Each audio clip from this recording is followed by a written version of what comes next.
Hello, everyone. I'm Tom Pounder, one of the student ministers here at New Life Christian Church.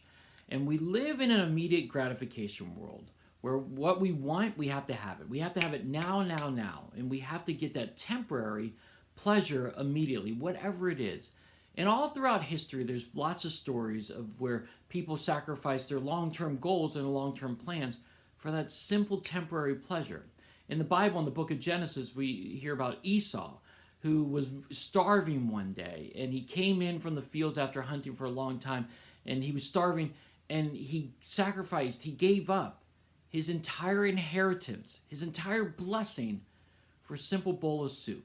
I mean, he was tricked into doing it, but he still gave it up for that bowl of soup. He got that temporary pleasure, and then he was killing himself later because he sacrificed that entire inheritance, his long-term goals and long-term plans, for that temporary pleasure. And the thing with temporary pleasures, when we give into that, is that when we have that immediate gratification, that temporary pleasure, and then as soon as it's over with, it's gone.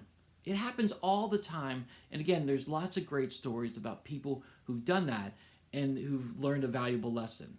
Hey, we don't have to live like that anymore. Let's keep on thinking about our long-term goals. Where do you want to be in 5 years, in 10 years? Where do you want to be? And how can what you do today help you get there today? You know, Jesus says this in Luke chapter 14. Suppose one of you wants to build a tower. Won't you first sit down and estimate the cost to see if you have enough money to complete it?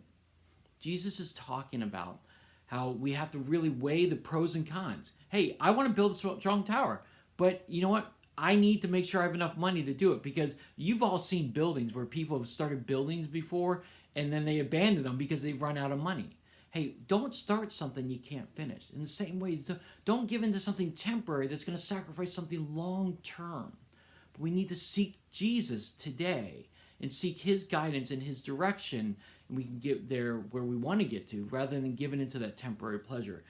Jesus says this is one of my favorite verses, Matthew 6:33, but seek first his kingdom and his righteousness, and all these things will be given to you as well. Jesus wants to provide for you. Jesus wants to take care of you. What we have to do is trust him and seek him and ask him to guide us. Again, what's temporary looks good, and we do it. We give into it because it feels good. It does good. But the long-term consequences of it sometimes can really destroy our long-term planning. So I want to encourage you today. Think about your long-term goals. Where do you want to be in 5 years? Where do you want to be in 10 years? How can you get there? And then give it over to God. Ask God to lead you and direct you in this time so that you can commit all your ways to God and he can guide you. And then you don't have to give in to those temporary pleasures that really suck us dry and suck our goals and our dreams away from us. So seek first Christ and see where he leads you today. All right, everyone, well, that's our lesson for today. If you've got comments, you've got questions, definitely put it in the comment section below, or you can just simply email me, tomp@newlife.church. Seek Christ today and see where he leads you. I'm excited to hear your stories today. Have a great one, everyone.